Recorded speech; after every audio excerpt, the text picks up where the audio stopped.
Pertanyaannya, mengapa Rasulullah dihijrahkan ke Madinah?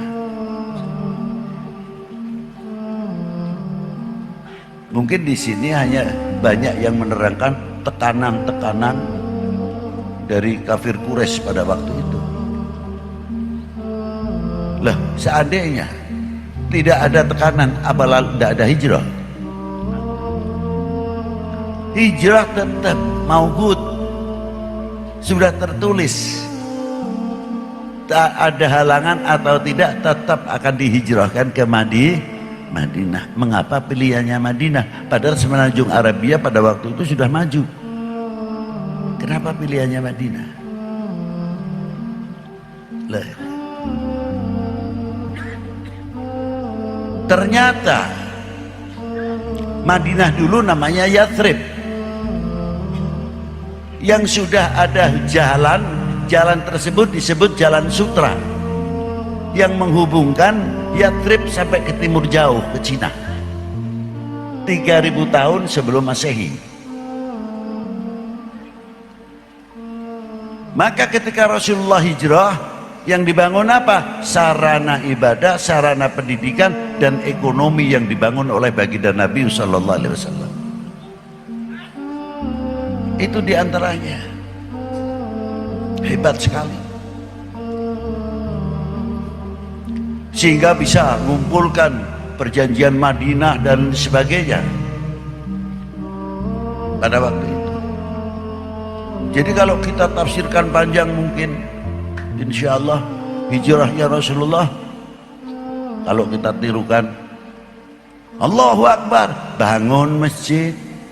Allahu Akbar, bangun sarana ekonomi. Allahu Akbar, bangun marketing. Allahu Akbar, bangun pertanian. Allahu Akbar, bangun pabrik-pabrik yang menguntungkan umat dan bangsa ini. Allahu Akbar, bangun fakultas perguruan tinggi, ahli IT, ahli elektro, ahli pertanian, ahli kimia, dan lain sebagainya. Itulah. Jadi membangun. Satu contoh. Maka para wali dari dzurriyyatun Nabi sallallahu alaihi wasallam khususnya, ketika mau masuk ke Indonesia, beliau berjalan dahulu, meniti sejarah Jalan Sutra, masuk ke India dahulu. Siapa yang pertama kali masuk ke India?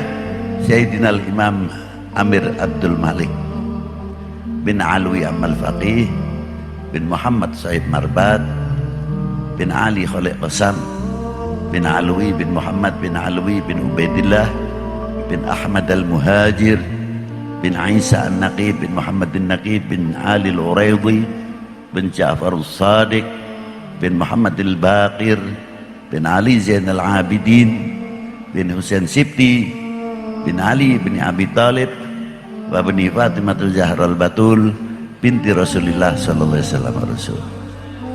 Dan Imam Ja'far Shadiq ibunya adalah Sayyidah Farwah bintil Qasim bin Muhammad bin Abi Bakrin Siddiq. Jadi wali 9, para habaib khususnya yang di Indonesia ini, yang turunan dari Sayyidina Husain, ya cucunya Sayyidina Husain, ya cucunya Sayyidina Hasan, ya cucunya Ali bin Abi Thalib, ya cucunya baginda Nabi, cucu Sayyidah Fatimah Zahra, juga cucunya Sayyidina Abi Bakrin Siddiq. Terus tinggal di Nasrabad, Hyderabad, menggabungkan bagaimana ekonomi India dan ekonomi Cina pada waktu itu. Dan para aulia yang akan masuk ke Indonesia, para habaib, belajar ekonom dari situ.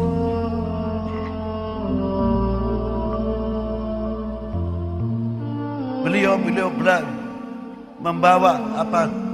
Ekonomi, ahli astronomi, ahli kedokteran, ahli pertanian.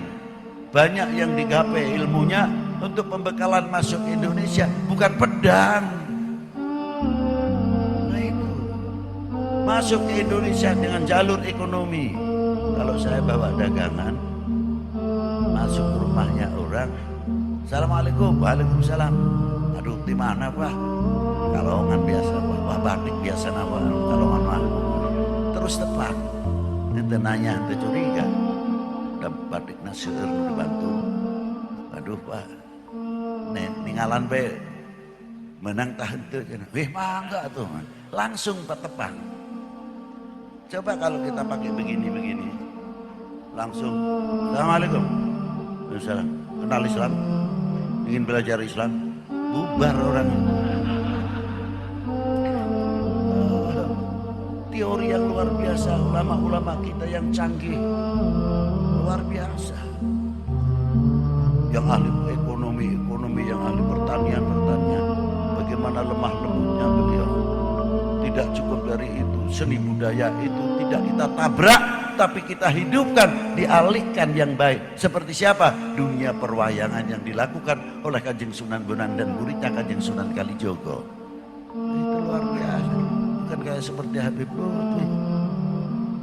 Datang ke dia terus, ya Nabi salam alaika. Kayak bubar lampu amplopnya seberhanya di terang deh. Para waliullah nu dahulu tidak sampai berpikir ke sana. Bagaimana mengeluarkan amplop di kantong Nasrani nyalirah. Berpikir jauh. Li ukhwatil ummah, li salamatil ummah. Jauh sekali, maaf jangan tersindir. Itu hebatnya kesepuan-kesepuan kita. Sehingga Islam di Indonesia damai, diawali dengan kedamaian, menunjukkan rahmatan lil